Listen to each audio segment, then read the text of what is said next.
विद्यार्थियों सुप्रभात। Deoria senior secondary school के ऑनलाइन क्लास में आप सभी का स्वागत है। विद्यार्थियों, पिछले व्याख्यान में हम सभी ने कबीरदास जी के द्वारा रचित साखियों का पहला, दूसरा और तीसरा जो साखियाँ थीं, उन साखियों का प्रसंग, संदर्भ और व्याख्या तथा कठिन शब्दों का अर्थ हम सभी ने पढ़ा। आइए शेष साखियाँ उसका अध्ययन हम करते हैं, जिसमें से पहली साखी इधर जो शेष बची हुई है उसमें से उसकी पंक्तियाँ इस प्रकार हैं। पखा पखी के कारणे सब जग रहा भुलान, पखा पखी के कारणे सब जग रहा भुलान, निरपख होई के हरि भजे सोई संत सुजान। एक बार पुनः, पखा पखी के कारणे सब जग रहा भुलान, निरपख होई के हरि भजे सोई संत सुजान। तो विद्यार्थियों, इस साखी में जो शब्द हैं पखा पखी, पखा पखी शब्द का अर्थ है पक्ष और विपक्ष। कारणे, कारणे शब्द का अर्थ है कारण। भूलान, भूलान शब्द का अर्थ है भूल गया। निरपक्ष शब्द का अर्थ है निष्पक्ष। हरि भजे मतलब ईश्वर का स्मरण करे, ईश्वर का ध्यान करे। सोई संत सुजान, सुजान शब्द का अर्थ है चतुर।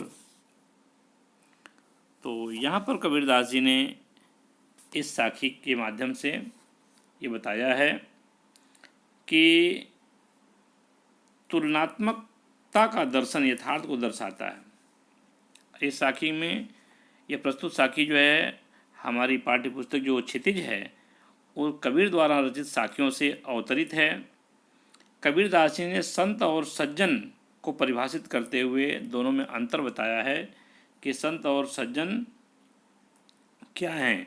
तो यहाँ पर कहा कि जो प्रायः मनुष्य हैं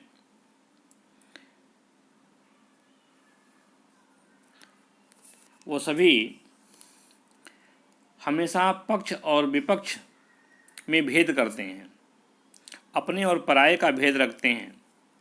पखा पखी के कारणे सब जग रहा भुलान, निरपख होई के हरि भजे सोई संत सुजान।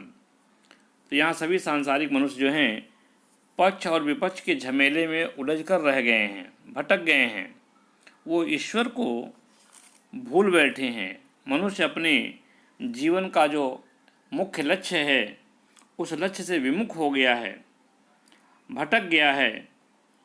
कबीरदास जी आगे कहते हैं कि किसी की बातों में भ्रमित न होकर के, निष्पक्ष होकर के, निष्पक्ष मन से ज्ञानी केवल ईश्वर का गुणगान भजन करता है और ईश्वर के पक्ष में ही लीन रहता है।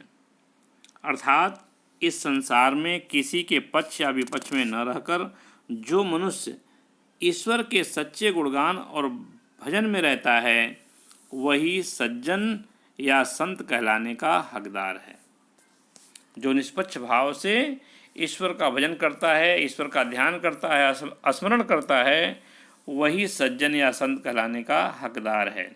तो कबीरदास जी ने इस साखी में बताया है कि भक्ति करने वाले को बिना भेदभाव के ईश्वर का स्मरण करना चाहिए। उसे ही कबीर ने सज्जन की संज्ञा से विभूषित किया है। सोई संत सुजान में अनुप्रास अलंकार का बोध होता है। अब इसके आगे जो अगली साखी है, हिंदू मुआ राम कही मुसलमान खुदाई, कहे कबीर सोई जीवता जो दुह के निकट न जाई। तब यहाँ कबीरदास जी कहते हैं, जो ये आपका साखी है, हिंदू मुआ राम कही मुसलमान खुदाई, कहे कबीर सोई जीवता जो दुह के निकट न जाए। यहाँ पर जो कठिन शब्द आए हुए हैं उन कठिन शब्द का अर्थ इस प्रकार है। जीवता शब्द का अर्थ है निकट, नज़दीक। जीवता शब्द का अर्थ है निकट या नज़दीक। जीवता वही जीवन जीने योग्य है, उसका ही जीवन सार्थक है। तो कबीरदास जी कहते हैं कि हिंदू राम राम और मुसलमान खुदा रटते हुए अपने आप को सीमित वृत्त में बांधकर नष्ट हो गए हैं। उनका जीवन एक सीमित वृत्त में ही रह जाता है कि वो राम राम रटते हुए मृत्यु को प्राप्त हो जाते हैं। हिंदू और मुसलमान खुदा रटते हुए अपने आप को सीमित वृत्त में बांधकर नष्ट हो जाते हैं। कबीरदास जी कहते हैं कहे कबीर सोई जीवता, यानी जीवित वह व्यक्ति है। कह कबीर सोई जीवता जो दुहु, दुहु शब्द का अर्थ है दोनों के, निकट मने पास, नज़दीक। कहे कबीर सोई जीवता जो दुह के निकट न जाए। वास्तव में जीवित वह व्यक्ति है जो ईश्वर और खुदा के भेदभाव और अंतर में न पड़कर अद्वैतता में छिपे मतलब को देखता है। मतलब इसका अर्थ यह है कि यहाँ कबीरदास जी बताते हैं कि विचारों की इस भेदभाव सोच से ऊपर उठना ही सार्थक जीवन का सत्य है। अर्थात मनुष्य को राम और खुदा में भेद न करके इससे ऊपर उठ करके सोचना ही, ईश्वर की भक्ति करना ही जीवन की सार्थकता है। हिंदू और मुसलमानों के बीच में परस्पर विरोधी विचारों को कबीरदास जी ने इस साखी में उजागर किया है। कबीरदास जी ने द्वैतवाद के प्रति विरोध जताया है। विद्यार्थियों, आगे जो पंक्तियां हैं साखी की वो इस प्रकार हैं। काबा फिर काशी भया, राम ही भया रहीम, मोट चून मैदा भया, बैठ कबीरा जीम। यह प्रस्तुत साखी जो है कबीर द्वारा लिखित साखियाँ शीर्षक से लिया गया है या उद्धृत है। कबीरदास जी कहते हैं कि यहाँ मनुष्य संप्रदाय मनुष्य को बांटने का काम करते हैं। उनका कहना है कि राम ही रहीम है और काबा ही काशी है। यदि मनुष्य की सोच बदल करके परमात्मामय हो जाए तो रहीम राम और काशी काबा हो जाएंगे। वे अपने आप को ही समझाते हैं कि यह कैसे होता है।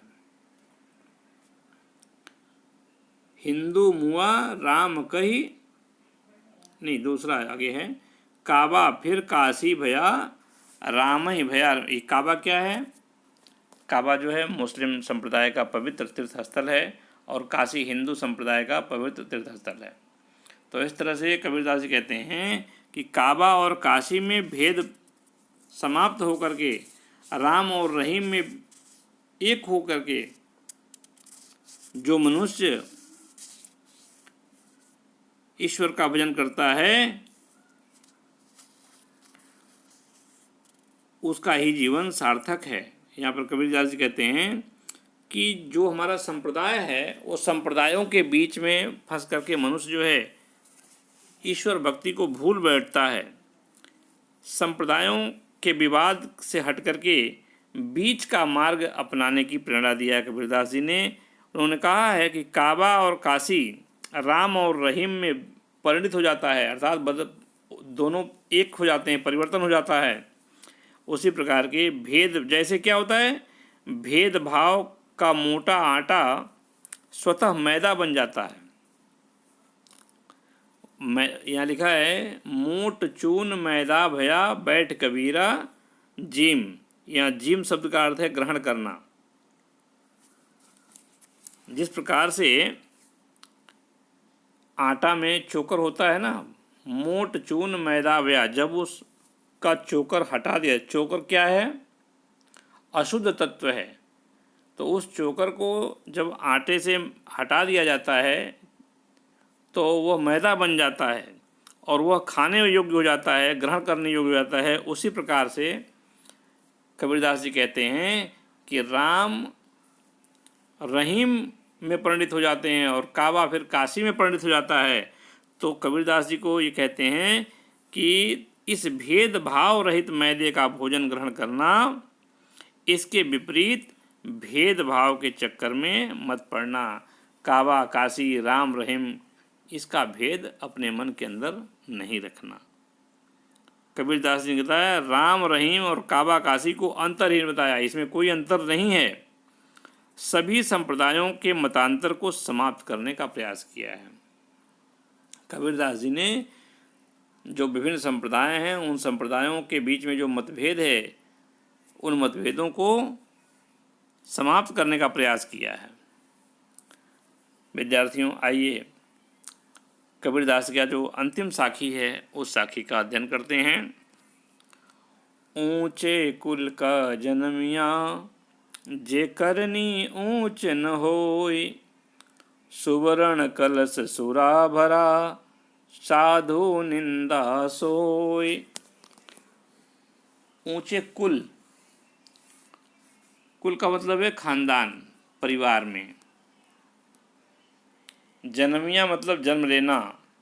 करनी शब्द का अर्थ है कर्म। सुवर्ण, सुवर्ण शब्द का अर्थ है सोना। कलश का अर्थ है घड़ा। सुरा माने मदिरा, सुरा शब्द का अर्थ है मदिरा। निंदा सोई, निंदा मतलब आलोचना, बुराई करना। तो यहाँ पर कबीरदास जी प्रस्तुत साखी जो है, ये जो है ऊंचे कुल का जन्मिया, जे करनी ऊंच न होई, सुवर्ण कलश सुरा भरा, साधु निंदा सोई। प्रस्तुत साखी क्षितिज पाठ्य पुस्तक के कबीर के द्वारा रचित साखियाँ से ली गई है। यहाँ पर इस साखी में कबीरदास जी कहते हैं, ये समझाया है कि कभी भी अपने आप को श्रेष्ठ मान करके अहंकार नहीं करना चाहिए। मनुष्य को लिखा है ऊंचे कुल का जन्मिया, श्रेष्ठ कुल में जन्म लेने का अहंकार अपने मन के अंदर नहीं रखना चाहिए। व्यक्ति को श्रेष्ठ मान करके अहंकार नहीं करना चाहिए, क्योंकि यदि हमारा कर्म ऊंचा नहीं है, कर्म श्रेष्ठ नहीं है, श्रेष्ठ कुल में जन्म लेना ही महत्वपूर्ण नहीं है। श्रेष्ठ कुल में जन्म लेकर के अहंकार भाव से ग्रसित हो जाना यह महत्वपूर्ण नहीं है, क्योंकि हमारा कर्म श्रेष्ठ होना चाहिए।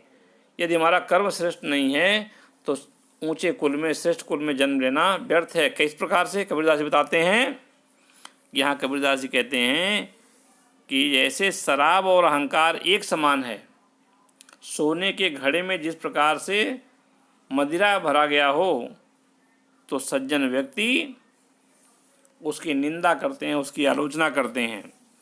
कबीरदास जी कहते हैं जैसे मद्यपान करके मनुष्य मदमस्त हो जाता है, उसी प्रकार अपने को श्रेष्ठ समझने वाला व्यक्ति अहंकार में डूब जाता है।